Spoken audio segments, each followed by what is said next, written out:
তো খামারি ও কৃষক ভাইরা, আপনারা যে যেখান থেকে আমার এই ভিডিওটি দেখতে পাচ্ছেন, আমি সবাইকে জানাই ঘাসের মেলা কৃষি খামারের পক্ষ থেকে আন্তরিক শুভেচ্ছা এবং অভিনন্দন। আজকে আসলাম একটি ঘাসের জমিতে। এই যে দেখতে পাচ্ছেন, এটা হচ্ছে আমেরিকান গুয়াতিমালা হাইব্রিড ঘাস। একেবারে পরন্ত বিকাল বেলা, এই যে পরন্ত বিকাল বেলা কিন্তু এই ঘাসের জমিতে আমি আসলাম আপনাদেরকে দেখানোর জন্য। দেখেন, এখানে কিন্তু ঘাস হয়ে আছে, প্রচুর পরিমাণে ঘাস হয়ে আছে। এই ঘাসের কোনো বিচি হয় না, এই ঘাসের কাটিং অথবা চারা থেকে কিন্তু এই ঘাসগুলা হয়ে থাকে। তো আপনারা যদি গরু অথবা ছাগলের খামার করতে চান, তাহলে অবশ্যই আমার স্ক্রিনে দেওয়া নাম্বারে যোগাযোগ করবেন। আমরা এই ঘাসের কাটিং অথবা চারা বাংলাদেশের প্রতিটা জেলা উপজেলায় আমরা ডেলিভারি দিয়ে থাকি। চাইলে আপনি বাংলাদেশের যে কোনো প্রান্ত থেকে এই ঘাসের কাটিং অথবা চারা সংগ্রহ করতে পারেন।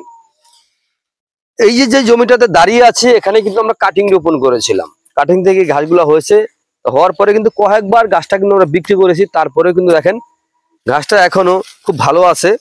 এই ঘাসটা কিন্তু একবার রোপণ করলে বহু দিন পর্যন্ত আপনি খাওয়াতে পারেন।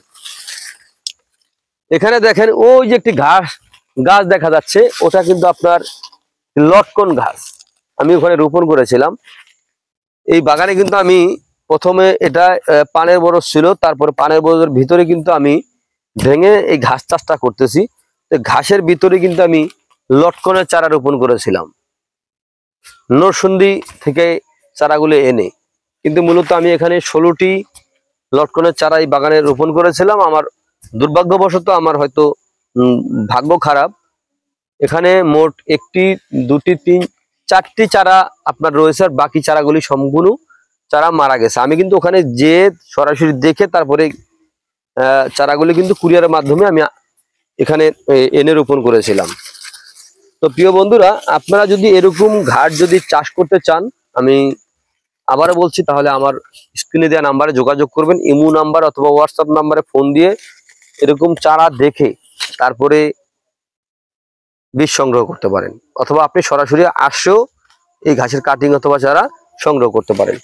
তো প্রিয় দর্শক, আপনারা যে যেখান থেকে আমার এই ভিডিওটি দেখতে পাচ্ছেন, তো সকলে ভালো থাকবেন।